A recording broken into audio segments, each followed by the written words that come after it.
ایک صحابیہ رضی اللہ عنہا کی شادی ہوئی۔ اللہ تعالیٰ نے ان کو حسن و جمال بھی عجیب دیا تھا، اور شادی بھی ایک بڑے امیر کبیر صحابی سے ہوئی جن کے پاس رزق کی فراخی تھی، ہر طرح کا عیش و آرام کے سامان تھے۔ میاں بیوی میں خوب محبت تھی اور اچھی طرح وقت گزر رہا تھا۔ بیوی اپنے خاوند کی خدمت بھی کرتی اور انہیں خوش بھی کرتی تھی۔ دونوں میاں بیوی خوشی خوشی سے زندگی گزار رہے تھے۔ ایک رات خاوند کو پیاس محسوس ہوئی۔ اس نے بیوی سے کہا، مجھے پانی دو۔ بیوی اٹھی اور پانی لے آئی۔ جب پانی لے کر واپس آئی تو خاوند سو چکا تھا۔ وہ پانی کا پیالہ لے کر کھڑی رہی۔ جب خاوند کی دوبارہ آنکھ کھلی تو دیکھا کہ بیوی پانی لے کر کھڑی ہیں۔ وہ بڑے خوش ہوئے۔ انہوں نے اٹھ کر پانی پیا اور بیوی سے کہا کہ میں اتنا خوش ہوں کہ تم اتنی دیر پانی کا پیالہ لے کر میرے انتظار میں کھڑی رہی۔ آج تم جو کہو گی میں تمہاری فرمائش پورا کروں گا۔ جب خاوند نے یہ کہا تو بیوی کہنے لگی، کیا آپ اپنی بات میں پکے ہیں کہ میں جو کہوں گی آپ پورا کریں گے؟ کہنے لگے، ہاں پورا کر کے دکھاؤں گا۔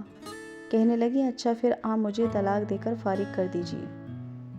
اب جب طلاق کی بات ہوئی تو یہ صحابی بہت پریشان ہوئے کہ اتنی خوبصورت اور سیرت، اتنی وفادار اور خدمتگار بیوی کہہ رہی ہیں کہ آپ مجھے طلاق دیجیے۔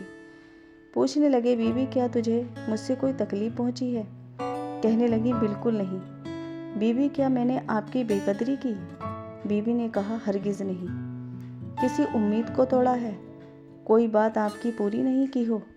نہیں، ایسا بھی نہیں ہے۔ بیوی کیا آپ مجھ سے خفا ہیں؟ کہنے لگی، ہرگز نہیں۔ تو پھر مجھ سے طلاق کیوں چاہتی ہو؟ کیا تم مجھے پسند نہیں کرتی ہو؟ کہنے لگی، یہ بات بھی نہیں ہے۔ پسند بھی بہت کرتی ہوں، محبت بھی کرتی ہوں، اس لیے تو خدمت کرتی ہوں۔ آپ نے کہا تھا کہ میں آپ کی بات کو پورا کروں گا، لہٰذا آپ مجھے طلاق دے کر فارغ کر دیجیے۔ وہ صحابی پریشان ہیں کہ وعدہ بھی کر بیٹھے۔ کہنے لگے، اچھا صبح ہوگی تو ہم نبی صلی اللہ علیہ وسلم کی خدمت میں جائیں گے اور آپ سے جا کر فیصلہ کروا لیں گے۔ وہ کہنے لگی، بہت اچھا۔ لہٰذا میاں بیوی دونوں رات کو سو گئے۔ صبح ہوئی تو بیوی کہنے لگی، چلو جلدی چلتے ہیں۔ لہٰذا دونوں میاں بیوی گھر سے باہر نکلے ہی تھے کہ خاوند کا کسی چیز سے پیر اٹک گیا اور وہ نیچے گر پڑے اور ان کے جسم سے خون بہنے لگا۔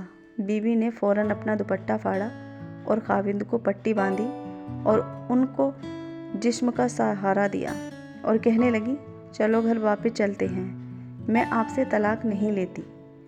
وہ حیران ہوئے کہ جب تم نے طلاق کا مطالبہ کیا تو نہ مجھے اس وقت سمجھ میں آیا، اور اب کہتی ہو کہ طلاق نہیں چاہیے تو نہ اب مجھے سمجھ میں آ سکا۔ کہنے لگی، گھر تشریف لے چلیں، وہاں جا کر میں آپ کو بتا دوں گی۔ جب گھر جا کر بیٹھے تو کہنے لگے، مجھے بتاؤ تو صحیح کیا بات ہے؟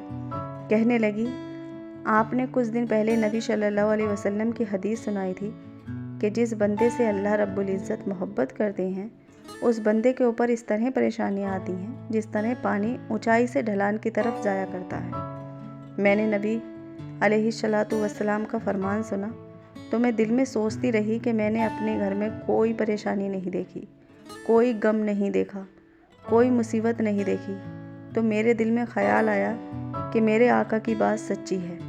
ایسا تو نہیں کہ میرے خاوند کے ایمان میں فرق ہو، میرے خاوند کے اعمال میں فرق ہو۔